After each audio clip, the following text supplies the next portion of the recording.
இதம் 146. அல்லேலூயா, என் ஆத்துமாவே கர்த்தரை துதி.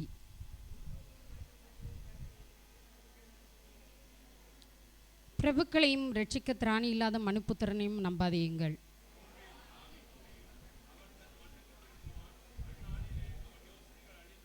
யாக்கோபின் தேவனை தன் துணையாக கொண்டிருந்து தன் தேவனாகிய கர்த்தர் மேல் நம்பிக்கையை வைக்கிற பாக்கியவான்.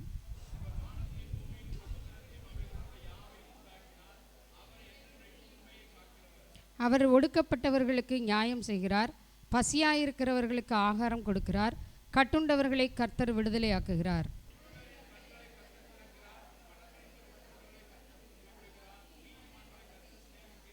பரதேசிகளை கர்த்தர் காப்பாற்றுகிறார், அவர் திக்கற்ற பிள்ளைகளையும் விதவையையும் ஆதரிக்கிறார், துன்மார்க்கரின் வழியோ கவிழ்த்து போடுகிறார்.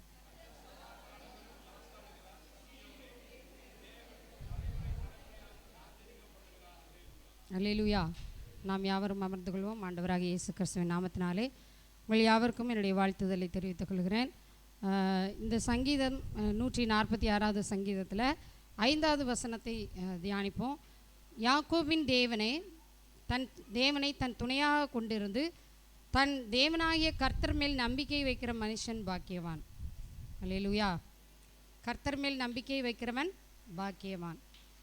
உலக பிரகாரமாக பாக்கியவான் அப்படின்னு யாரெல்லாம் சொல்லுவோம் அப்படின்னா, நிறைய பணம் படைத்தவர்களை சொல்லுவோம், அடுத்து படித்தவர்கள், பட்டம் பெற்றவர்கள், உயர்ந்த பதவியில் இருக்கவங்க, இவங்கள தான் என்ன சொல்லுவோம், அவனுக்கு என்ன பாவம் பெரிய பாக்கியவான் அப்படின்னு சொல்லுவோம்.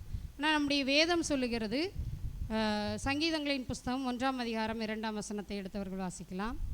சங்கீதம், கர்த்தருடைய வேதத்தில் பிரியமாக இருந்து இரவும் பகலும் அவருடைய வேதத்தில் தியானமாக இருக்கிற மனுஷன் பாக்கியவான். அல்லேலூயா.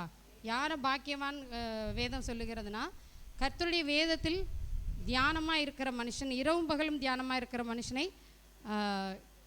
வேதம் பாக்கியவான் என்று சொல்லுகிறது. எரேமியாவின் புஸ்தகம் 17:7 எடுத்தவர்கள் வாசிக்கலாம். எரேமியா 17:7. கர்த்தர் மேல் நம்பிக்கை வைத்து கர்த்தரை தன் நம்பிக்கையாக கொண்டு இருக்கிற மனுஷன் பாக்கியவான். அல்லேலூயா. கர்த்தரை எந்த மனுஷன்லாம் நம்பிக்கையாக வைத்திருக்கிறானோ அவன் தான் பாக்கியவான். பணம் மேலேயோ பதவி மேலேயோ பட்டத்து மேலேயோ நம்பிக்கை வைக்கிறவன் அல்ல. கர்த்தர் மேல் நம்பிக்கை வைத்து கர்த்தரை தன்னுடைய நம்பிக்கையாக வச்சுருக்கவன் தான் பாக்கியவான் அப்படின்னு சொல்லியிருக்கு. அல்லேலூயா. அல்லேலூயா.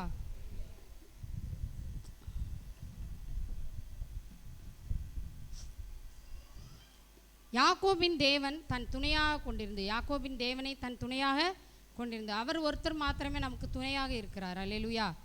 அல்லேலூயா. கர்த்தர் ஏற்ற காலத்தில் ஒரு துணையை உண்டாக்குவேன்னு சொல்லி ஆதாமுக்கு என்ன செஞ்சார், ஏவாளை அவனுடைய விலா எலும்பிலிருந்து உருவாக்கி கொடுத்தவர். அல்லேலூயா. அல்லேலூயா. ஏசாயாவின் புஸ்தகம் 50வது அதிகாரம், ஏசாயா 50:7 எடுத்தவர்கள் வாசிக்கலாம். கர்த்தராகிய ஆண்டவர் எனக்கு துணை செய்கிறார், ஆகையால் நான் வெட்கப்படேன், நான் வெட்கப்பட்டு போவதில்லை என்று அறிந்திருக்கிறேன். கர்த்தர் நமக்கு துணையாக இருந்தால் நம்ம என்ன பண்ண மாட்டோம், வெட்கப்பட்டு போக மாட்டோம், ஒரு நாளும் வெட்கமடைய மாட்டோம். அல்லேலூயா. அல்லேலூயா. அவர் நமக்கு துணையாக இருக்கணும், வேறு யாரும் துணையாக இருக்கக்கூடாது. கர்த்தர் நமக்கு துணையாக இருந்தால் நமக்கு வெட்கமே என்ன செய்யாது, வராது. எப்படி வெட்கப்பட்ட சூழ்நிலையில் இருந்தாலும் அவர் நம்ம தலையை உயர்த்துகிறவராக காணப்படுகிறார். அல்லேலூயா. அல்லேலூயா. 146:6 பாருங்கள், அவர் வானத்தையும் பூமியையும் சமுத்திரத்தையும் அவையுள்ள யாவையும் உண்டாக்கினார். அவர் உருவாக்குகிற தேவன் அவர். அல்லேலூயா. அவர் சிருஷ்டிக்கிற தேவன். அல்லேலூயா. அவர் உண்மை உள்ளவர், அவர் உண்மை பிசகாமல் இருக்கிறவர். அல்லேலூயா. அல்லேலூயா. ஒடுக்கப்படுகிறவர்களுக்கு நியாயம் செய்கிறவர். அல்லேலூயா. பசியாக இருக்கிறவர்களுக்கு ஆகாரம் கொடுக்கிறவர். அல்லேலூயா. அவர் பாருங்கள், போஷிக்கிற தேவன். அல்லேலூயா. சங்கீதம் 34:10 எடுத்து வாசிக்கலாம். போஷிக்கிறவர் அவர்.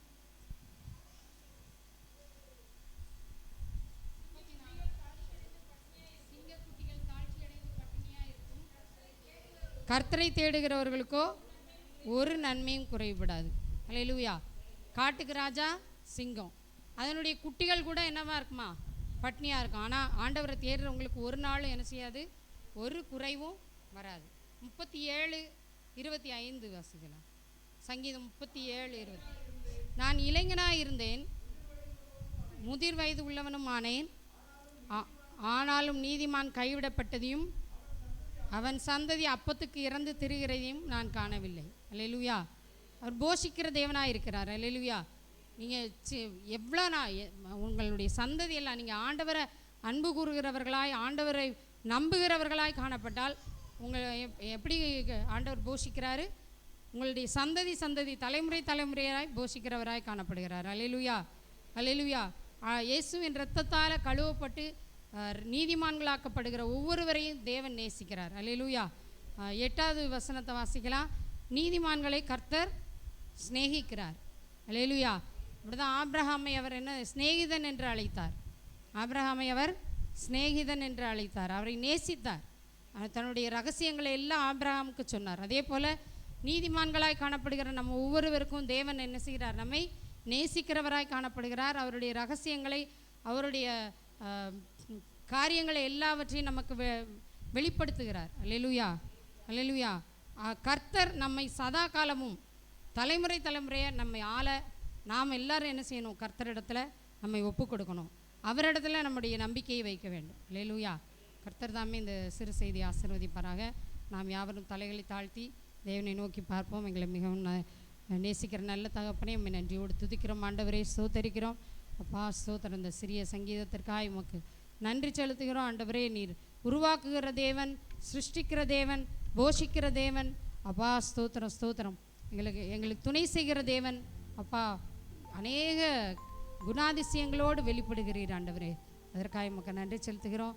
ஆண்டவரே, எங்களுடைய குடும்பங்களில் நீ சதா காலமும் ஆளுகை செய்ய எங்களை ஒப்பு கொடுக்குறோம் சுவாமி.